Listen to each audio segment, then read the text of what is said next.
உயிர்த்தனாறு தாக்குதல் சம்பந்தமான விடயங்கள்ல ஒரு முக்கிய நகர்வுகள் தொடர்பான விடயங்கள் இன்றளவில் பேசப்பட்டு கொண்டிருக்கின்றன. அதாவது செப்டம்பர் 22 இதனுடைய பிரதான இறுதி தீர்ப்பு வழங்கப்படும் என்கின்ற தகவல்கள்.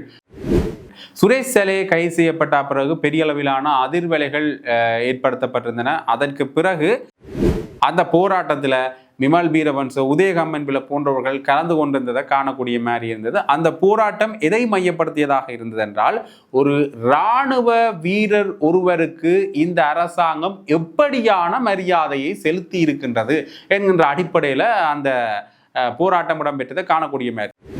நீதிமன்றத்தில் அந்த வழக்கு இருக்கிற சூழ்நிலையில அவர்கள் நீதிமன்றத்தை அவமதிக்கிற வகையில கருத்துக்களை சொன்னார்கள் என்ற அடிப்படையில உதயகம்மன்பில, விமல் வீரவன்ச போன்ற திலித் ஜேபிர போன்றவர்கள் மீது வழக்கு தாக்கல் செய்யப்பட்டிருக்கிறது. ஏனென்றால் அசாத் மௌலானா சொன்ன அந்த விடயத்திலையும் இந்த குறிப்பிட்ட இந்த பிள்ளையான் சுரேஷ் செலே சம்பந்தப்பட்ட விடயங்கள், கோட்டபாய ராஜபக்ச சம்பந்தப்பட்ட விடயங்கள் இருக்கிறத காணக்கூடிய மாதிரி இருக்கிறது. அவை அடுத்த கட்டம் கோட்டபாய ராஜபக்சனுடைய கைது இடம்பெறுவதற்கான வாய்ப்பு இருக்கின்றதா இல்லையான்ற ஒரு கேள்வி போய்கொண்டிருக்கிற ஒரு சூழ்நிலையிலேயே கோட்டபாய ராஜபக்ச அவர்கள் என்ன இந்த வழக்கில் பயங்கரவாத தடைச்சட்டத்தின் கீழ் கைது செய்வதை தடுக்க கூறி ஒரு மனு ஒன்றையும் தாக்கல் செய்தார். அதற்குள்ள கோட்டபாய ராஜபக்சனுடைய பெயர் பேசப்படுமா? அவருடைய கைது மக்களால் எதிர்பார்க்கப்படுகின்ற ஒரு விடயமாக இருக்கின்றதா என்றுதான் இப்ப இருக்கிற ஒரு பெரிய கேள்வி. வணக்கம். உயிர்த்தனாறு தாக்குதல் சம்பந்தமான விடயங்கள்ல ஒரு முக்கிய நகர்வுகள் தொடர்பான விடயங்கள் இன்றளவில் பேசப்பட்டு கொண்டிருக்கின்றன. அதாவது செப்டம்பர் 22 இதனுடைய பிரதான இறுதி தீர்ப்பு வழங்கப்படும் என்கின்ற தகவல்கள் வெளியாகிருக்கின்றன. குறிப்பாக இந்த விடயங்கள் தொடர்பாக பார்க்கின்ற பொழுது மூவரடங்கிய நீதியரசர் குழாமினர் இது தொடர்பான விசாரணைகளை நடத்தியிருந்தார்கள். அந்த வகையில் பிரதிவாதிகள் தரப்பில் வாய்மொழிக்கான விடயங்களை சமர்ப்பித்த பிறகு இதனுடைய எழுத்துப்பூர்வமான ஆவணங்களை வருகின்ற 8ஆம் தேதி, செப்டம்பர் மாதம் 8ஆம் தேதி சமர்ப்பிக்குமாறு உத்தரவிடப்பட்டிருக்கின்றது. அது மட்டுமில்லாமல் இதனுடைய அடுத்த கட்ட நகர்வாக இந்த இறுதி தீர்ப்பினுடைய திகதி வெளியிடப்பட்டிருக்கிறது. 24 பிரதிவாதிகளுக்கு எதிராக சதித்திட்டம் தீட்டியமை உட்பட 23,270 குற்றச்சாட்டுகளின் கீழ் சட்டமா அதிபரினால் வழக்கு தாக்கல் செய்யப்பட்டிருந்தது. இந்த விடயங்கள் தான் இன்றளவில் பேசுபொருளாக கொண்டிருக்கின்றன. அதாவது இறுதி தீர்ப்பு எவ்வாறு இருக்க போன்றது என்கின்ற விடயம். குறிப்பாக இந்த வழக்கினுடைய பிரதான வழக்கினுடைய ஒரு இறுதி தீர்ப்பு தான் வெளியாக இருக்கின்றது. அது மட்டுமில்லாமல் இதில் முக்கியமான சில விடயங்கள் முன்னைய நாட்களில் நகர்ந்து இருந்தது. அது சம்பந்தமான சில தெளிவான போக்கையும் நாங்கள் இப்பொழுது பார்க்கலாம். குறிப்பாக இதில் கைது செய்யப்பட்ட முக்கியமான நபர் சுரேஷ் செலே.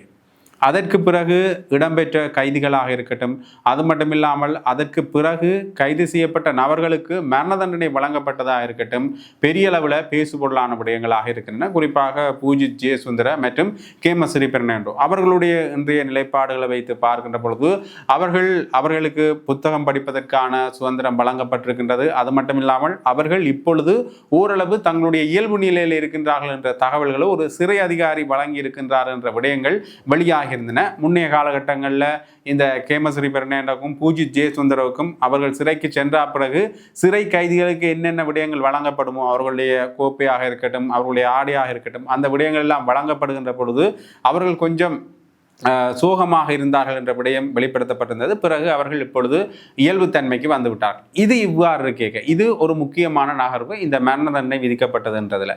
இன்னொரு கட்டம் இந்த சுரேஷ் செலே சம்பந்தப்பட்ட விடயங்கள்.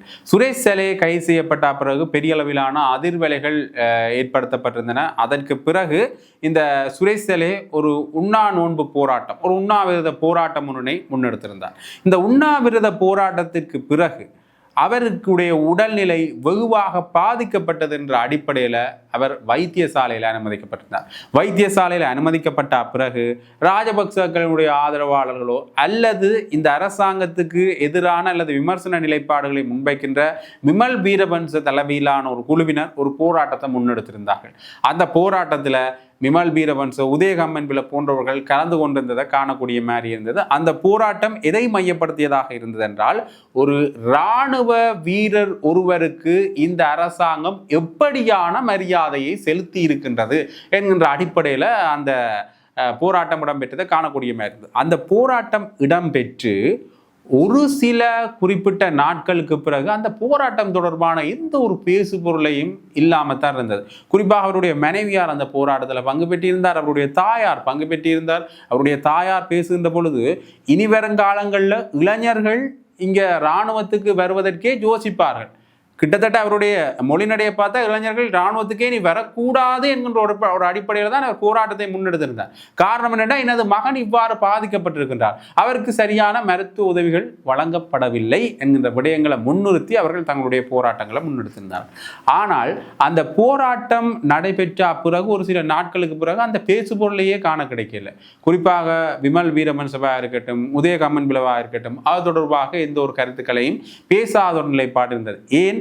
அவருடைய உறவாக இருக்கின்ற தாயும் மற்றும் மனைவியுமே ஒரு குறிப்பிட்ட காலம் வரையுமே ஒரு காணாமல் போனவர்கள் மாதிரி, எந்த இடத்துல அவர்கள் இருந்தார்கள்னே தெரியாத ஒரு நிலைப்பாடில் தான் இருந்தது. அவர்கள் தொடர்பான செய்திகளே வெகுவாக ஒரு பரப்பப்படாத அல்லது வெகுவாக அவர்கள் தொடர்பான செய்திகள் பேசுபொருளாகாமல் இருந்தது. ஏன்? இவ்வளவு ஒரு பெரிய போராட்டத்தை முன்னெடுத்தவர்களுடைய செய்தி ஒரு குறிப்பிட்ட காலத்துக்கு பேசுபொருளாகாமல் இருக்கு.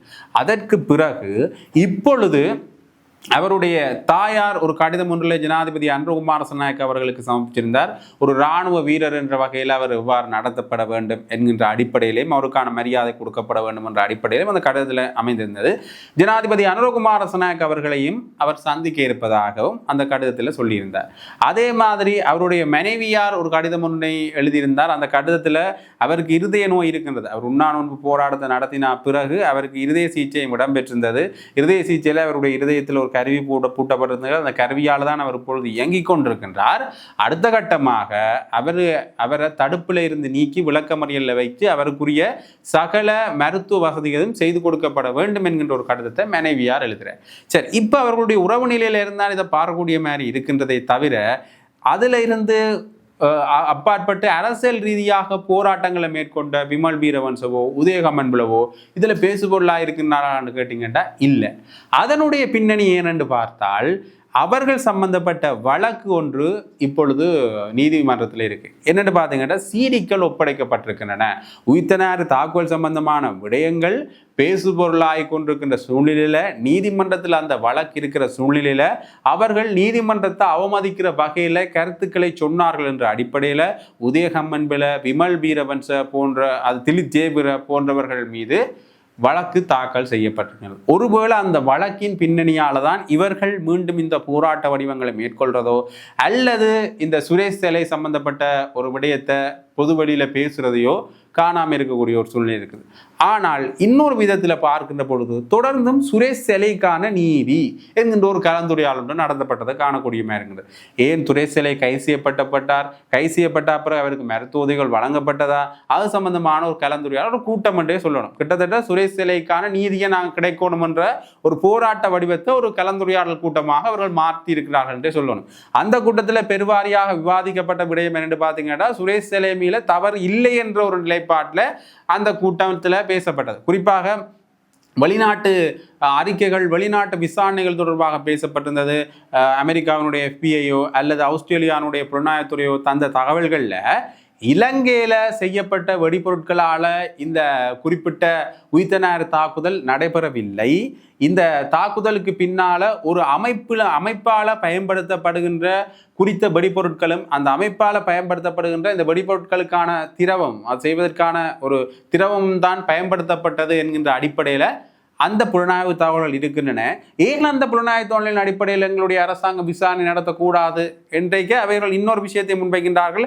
இங்கே இருக்கிற இராணுவத்தினர் பயன்படுத்துகிற வெடிபொருட்களோ அல்லது இங்கே இருக்கிற பாதுகாப்பு தரப்புக்கு பயன்படுத்துகிற வெடிபொருட்களோ அங்கே பயன்படுத்தப்படையில்லை என்ற ஒரு விடயத்தை தான் சொல்கிறார்கள். இப்போ அதுலேருந்து என்ன விடயம் தெரியுதுன்னா, ஏற்கனவே இராணுவத்தில் இருந்த ஒரு ஆளால் இது நடத்தப்பட்ட வாய்ப்புகள் இல்லை என்ற நிலைப்பாடில். ஆகவே இராணுவத்தில் இருந்தது யாருன்னு பார்த்தீங்கன்னா சுரேஷ் சிலை. ஆக இந்த நிலைப்பாடில் பார்க்கின்ற பொழுது அடுத்த கட்டமாக இந்த குறிப்பிட்ட விசாரணையை அவரை விட்டு இந்த வெளிநாட்டு புலம்பெயர் தகவல்கள் தந்தது அடிப்படையில் நடத்தணும் என்ற அடிப்படையில் ஒரு கோரிக்கையும் முன்வைக்கப்பட்டதை காணக்கூடிய மாதிரி இருக்கின்றது. கிட்டத்தட்ட அது சுரேஷ் சிலைக்கான நீதி என்றது சுரேஷ் சிலையினுடைய கைதுக்கான விமர்சனமாக இருந்ததை பார்க்கக்கூடிய மாதிரி. இது இவ்வாறு கேட்க இன்னொரு விதத்தால் சரத் பொன்சேகா அவர்கள் வளமையான அவருடைய கருத்துப்பட சுரேஷ் சிலை சம்பந்தப்பட்ட ஒரு விடயத்தை தெரிவிக்கின்றார் பொது வழிகளில். அது என்ன விடயமாக இருக்கின்றது என்று பார்த்தீங்கன்னா, சுரேஷ் சிலை அவர்கள் கோட்டபாய ராஜபக்ச என்ன சொல்கிறாரோ அதைத்தான் செய்வார். ஏற்கனவே எனக்கு கீழே அவர் வேலை செஞ்சிருந்தாலும் கூட அவர் வேலை செஞ்சது யாருன்னா கோட்டபாய ராஜபக்ச தான். அவர் பாதுகாப்பு செயலாளராக இருக்கைக்கும் அவருக்கு தான் வேலை செஞ்சிருந்தார். அவர் ஜனாதிபதியாக இருக்கைக்கும் அவருக்கு தான் வேலை செஞ்சிருந்தார். கோட்டபாய ராஜபக்சக்கு கீழே நாங்கள் இருக்கின்ற பொழுது பாதுகாப்பு செயலாளர் அவர் இருக்கைக்க சரத் பொன்சேகா கீழே தான் சுரேஷ் செல்லை இருந்ததாகவும், பின்னர் அவர் இடம் மாற்றப்பட்ட பிறகு இந்த கோட்டபாய ராஜபக்ச என்ன விடயங்களை சொல்றாரோ முற்றாக அந்த விடயங்களை செய்கின்ற ஒரு நபராகவே அவர் மாறியிருந்தார் என்கிற விடயத்தை தெரிவித்திருந்தார். அப்ப ஜனாதிபதியாக கோட்டபாய ராஜபக்ச இருக்கின்ற காலப்பகுதியிலையும் அவர் என்ன சொன்னாரோ அதைத்தான் இவர் செய்வதற்குரிய வாய்ப்புகள் இருந்திருக்கும். அதற்கு முற்பட்ட ஜனாதிபதி ஆகிறதுக்கு முதல் மைத்திரிபால சிறிசேனா அவர்களுடைய காலத்துல அவர் என்ன சொல்றாரோ அதை செய்யறதுக்கான வாய்ப்புகள்லாம் இருந்திருக்கும். ஏனென்றால் அவ்வளவு பெரிய சகாக்களாக சுரேஷ் செல்லையும் கோட்டபாய ராஜபக்சவும் இருந்தார் என்கிற விடயத்தை அவர் சொல்லியிருந்தார். சரி, இது ஒரு சாட்சியமாக எடுத்துக்கொள்ளப்படாவிட்டாலும் கூட அவர் கூறின இந்த விடயம் தொடர்பாக அடுத்த கட்ட விசாரணைகள் நடத்தப்படுகின்ற பொழுது இதில் பெரிய அளவு கோட்டபாய ராஜபக்சனுடைய பெயர் அடிபடுவதற்கான வாய்ப்புகள் இருக்கின்றது. ஏனென்றால் ஆசாத் மௌலானா சொன்ன அந்த விடயத்திலேயும் இந்த குறிப்பிட்ட இந்த பிள்ளையான் சுரேஷ் செல்லை சம்பந்தப்பட்ட விடயங்கள் கோட்டபாய ராஜபக்ச சம்பந்தப்பட்ட விடயங்கள் இருக்கிறத காணக்கூடிய மாதிரி இருக்கிறது. அவை அடுத்த கட்டம் கோட்டபாய ராஜபக்சனுடைய கைது இடம்பெறுவதற்கான வாய்ப்பு இருக்கின்றதா இல்லையான்ற ஒரு கேள்வி போய்கொண்டிருக்கிற ஒரு சூழ்நிலையிலேயே கோட்டபாய ராஜபக்ச அவர்கள் என்ன இந்த வழக்கில் பயங்கரவாத சட்டத்தின் கீழ் கைது செய்வதை தடுக்க கூறி ஒரு மனு ஒன்றையும் தாக்கல் செய்தார். அந்த மனுவில் அந்த மனு வழக்கில் எடுக்கப்படுகிற பொழுது ஆசாத் மௌலானா தனக்கு தெரியாதென்றே சொல்லியிருந்தார். பிறகு ஒரு புகைப்படம் காண்பிக்கப்பட்ட பிறகு பெரிய அளவிலான வாத பிரதிவாதங்கள் இடம்பெறுகின்றன. அந்த புகைப்படத்தில் இருக்கிற சம்பந்தமான விடயத்தில் அவருடைய சட்டத்தண்ணி சொல்லியிருந்தார். அவர் ஒரு அரசியல் பிரபலம் என்றதால அவர் யாருடையும் புகைப்படம் எடுத்திருக்கலாம், அது ஞாபகம் வைத்திருக்க வேண்டிய அவசியம் கூட இல்லை. ஆக இப்பொழுது பெரும்பாலான கைதுகள் இடம்பெற்று விட்டன. உயிர்த்தனார் தாக்குதல் சம்பந்தமான விடயம் பிரதான வழக்கினுடைய ஒரு முடிவு கட்டத்துக்கே இப்போ வந்து விட்டது. அடுத்த கட்டமாக இந்த பிரதான சூத்திரதாரி யார், அந்த பிரதான சூத்திரதாரிக்கு பின்னால் இருந்த அரசியல் வட்டாரங்கள் யார் என்ற கேள்வி எழுகின்றது. அதற்குள்ள கோட்டபாய ராஜபக்சனுடைய பெயர் பேசப்படுமா, அவருடைய கைது மக்களால் எதிர்பார்க்கப்படுகின்ற ஒரு விடயமாக இருக்கின்றதா என்றுதான் இப்போ இருக்கிற ஒரு பெரிய கேள்வி. அதுவும் அடுத்தடுத்த விசாரணைகள் தான் தெரிய வரும். தொடர்ந்து பேசலாம்.